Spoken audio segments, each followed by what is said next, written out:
ये सीन भी एक अच्छा लव सीन है, बहुत प्यारा सीन है। और इसमें सोहा की जो इनर फीलिंग्स हैं वो डायरेक्टर ने बड़े खूबसूरत तरीके से हमारे सामने पेश की हैं।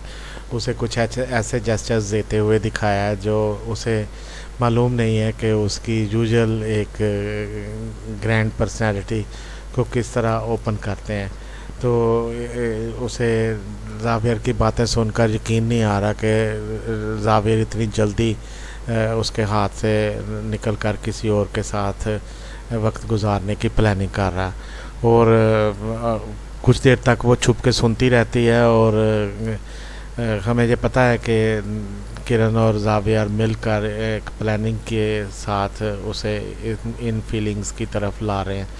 तो कुछ देर वो छुप के सुनती रहती है, लेकिन आखिरकार उससे रहा नहीं जाता और वो निकल बाहर आती है और जावियर अपना फ़ोन बंद कर देता है।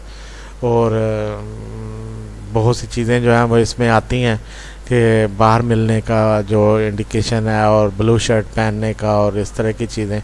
तो वो उसे सोहा को ये महसूस होता है कि वाकई जाविया जो है वो किसी से दिलचस्पी किसी से रिलेशनशिप में है और किसी दूसरी औरत के अंदर दिलचस्पी ले रहा।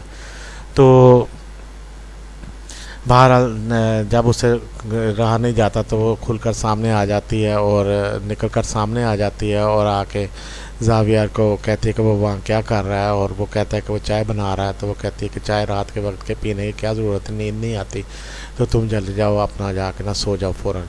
तो वो उसे भी कहता है, तो वो कहती है कि नहीं मैंने चाय पीनी है क्योंकि मैं तो दिन को सोती रही हूँ और इस तरह। तो ये एक अच्छा हमें जो है ना वो जावियर को भी अच्छा लगता है कि चलो किसी बहाने सोहा ने अपने आप को उसके करीब आकर अपनी फीलिंग्स को एक्सप्रेस तो किया।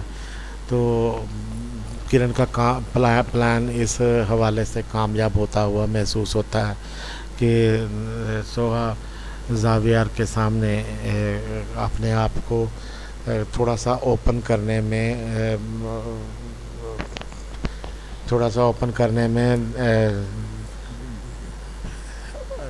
इजी महसूस कर रही है। तो देखते हैं उनका ये प्लान किसी हद तक कामयाब होता है, कितनी हद तक कामयाब होता है, कितनी हद तक वर्क करता है। और अगले एपिसोड में हम देखते हैं कि ये सारा कुछ किस हद तक आगे चलता है। तब तक अपना ख्याल रखिएगा और